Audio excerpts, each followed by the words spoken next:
ഒന്ന് ചോദിക്കാൻ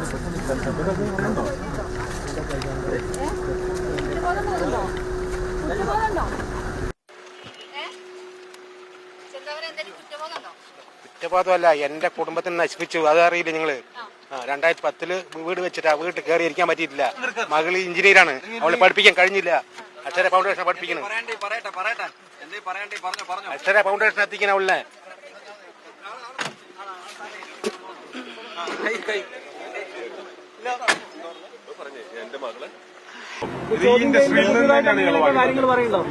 ചോദ്യം ചെയ്യലിൽ ഇന്നലെ നിങ്ങൾ കുറെ വാർത്ത കൊടുത്തില്ലേ? ആ പുഷ്പേനെ കണ്ട് എന്തിനാണ് പല്ല് കടിച്ചെന്ന് ചോദിച്ചു. ഒരു പ്രാവശ്യം പുഷ്പ കയ്യിൽ നിന്ന് പോയി എന്ന് പറഞ്ഞു. പുഷ്പേനെ തീർക്കാൻ പറ്റില്ല എന്ന് പറഞ്ഞു. അത്ര മാത്രമല്ല, ഞാൻ പോണേനി. കോടതിയിൽ 12.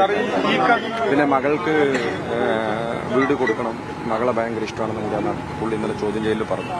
അത് നിങ്ങളുടെ അറിവിലേക്കായി പറഞ്ഞതാണ്. അപ്പോൾ ബാക്കി നടപടികൾ നമ്മുടെ പോലീസുമായി ബന്ധപ്പെട്ടുള്ള മറ്റു നടപടികളും ഉണ്ടാവും. അത് മേൽ ഉദ്യോഗസ്ഥന്മാരുമായി കൂടിയാലോചിച്ചുണ്ടാവും.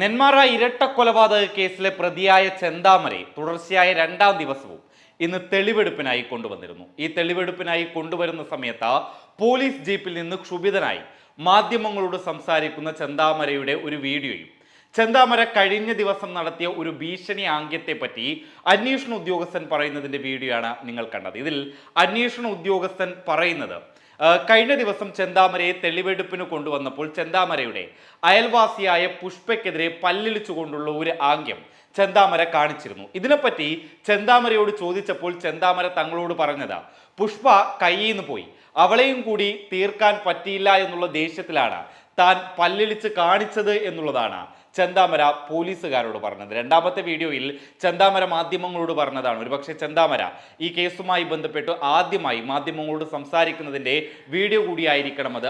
ആ വീഡിയോയിൽ ചെന്താമര പറയുന്നത് 2010 ഞാൻ വീട് വെച്ചിട്ടുണ്ട് എന്നും, എന്നാൽ ആ വീട്ടിൽ ഇതുവരെ കയറിയിരിക്കാൻ പറ്റിയിട്ടില്ല എന്നൊക്കെ പറയുന്നുണ്ട്. കൂടാതെ മാധ്യമ പ്രവർത്തകർ കുറ്റബോധമുണ്ടോ എന്ന് ചോദിക്കുമ്പോൾ കുറ്റബോധമില്ല എന്നുള്ള തരത്തിലുള്ള കാര്യം തന്നെയാണ് ചെന്താമര പറയുന്നത്. കൂടാതെ പോലീസ് ഉദ്യോഗസ്ഥന്റെ ആ വാക്കുകൂടി പരിഗണിക്കുമ്പോൾ പുഷ്പയെ കൂടി കൊല്ലാൻ കഴിഞ്ഞില്ല എന്നുള്ളൊരു കുറ്റബോധം ചെന്താമരയ്ക്കുണ്ട് എന്നുള്ളത് തന്നെയാണ് ചെന്താമരയുടെ വാക്കുകളിൽ നിന്ന് വ്യക്തമാകുന്നത്. അതേസമയം തൻ്റെ മകൾക്ക് തൻ്റെ വീട് നൽകണമെന്നും ചെന്താമര പോലീസുകാരോട് പറഞ്ഞിട്ടുണ്ട്. അതേസമയം ഈ വാക്കുകളിൽ നിന്നൊക്കെ നമുക്ക് മനസ്സിലാക്കാൻ പറ്റുന്നത് ചെന്താമരയുടെ ഭാര്യ പിണങ്ങിപ്പോയതിനുള്ള കാരണം അത് അയൽവാസികളാണ് എന്നുള്ള ഒരു വിശ്വാസം ചെന്താമരയ്ക്കുണ്ടായിരുന്നു. ചിലപ്പോൾ ആ വിശ്വാസം ഏതെങ്കിലും അന്ധവിശ്വാസവുമായി ബന്ധപ്പെട്ടുകൊണ്ടുള്ള ആളുകൾ ചെന്താമരയുടെ തലയിൽ കുത്തി നിറച്ചതാകാം. അതുകൊണ്ട് ആ ഒരു അന്ധവിശ്വാസം അതൊരു പ്രതികാര മനോഭാവമായി മാറുകയും 3 പേരുടെ കൊലയ്ക്ക് അത് കാരണമാകുകയും ചെയ്തു. കൂടാതെ ഒരാളെ കൂടി കൊല്ലാനുള്ള